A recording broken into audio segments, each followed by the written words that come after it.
Okay, let's see if we can do this pretty quickly.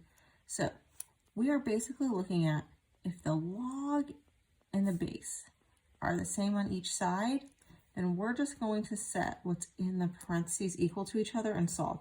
Kind of like we did when you are solving exponents with the same base. It's basically the same thing. Same base, set these equal to each other. So we're going to say 6x minus 16 equals x minus 1.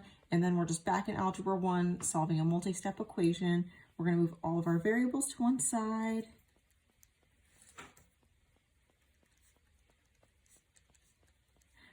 We're going to add this 16. We get 5x equals 15. And we're going to add a space here, so we're going to divide by 5.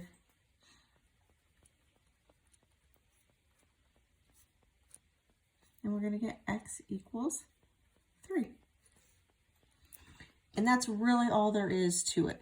So these, you notice it doesn't have a base, it just says log. And remember, when we don't see a base, that means it's base 10, so they're still the same. So we're just going to set 11 equals x squared plus 2. So we're going to work our way towards this x squared. We're going to subtract 2 first. So then that's 9 equals x squared. Remember, to get rid of the squared, we're going to take the square root. So square root of 9, that's a perfect square. And you may recall that's going to have two solutions. It's going to be a positive 3 and a negative 3. Okay. So we have a couple for you to try. Again, ln and ln, they're the same. It's just natural log. Okay. And here we have log base 8 on both sides. So again, we're just basic solving there. Okay.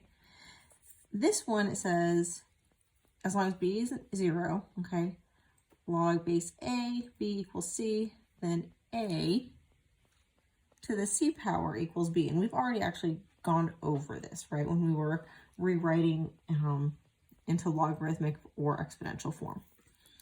So here, okay, we're going to do 5 squared equals 3x minus 8.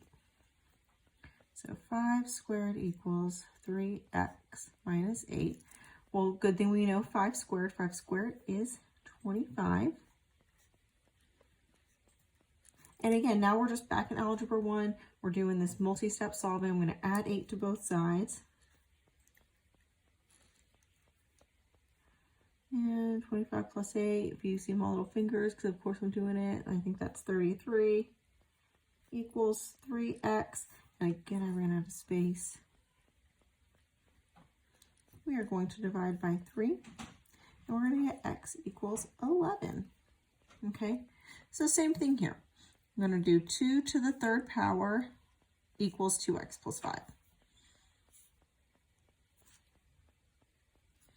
So 2 to the third power equals 2x plus 5. 2 to the third power is 8, so 8 equals 2x plus 5.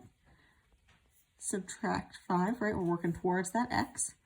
So we are going to get 8 minus 5 is 3 equals 2x. And so this one's going to be a fraction. Fractions are okay. We don't need to be scared of fraction answers. 3 equals 2x. So we're going to divide by 2. That's one of the biggest mistakes I see, is forgetting which one we divide by. We're going to divide by 2. We're going to divide by the coefficient of x. Divide by 2. Okay, so x equals 3 over 2. Okay, so then a couple for you to try again. We're just doing that same process. Base, exponent, equals, and solve. Base, exponent, what it equals, and solve. These are big numbers. You have a calculator. If you don't have a calculator on your phone, you can use that, okay? Because we don't actually have to use that log button at all for any of these, okay? A basic scientific calculator on your phone, if you turn it sideways, is going to be able to get you through all of these.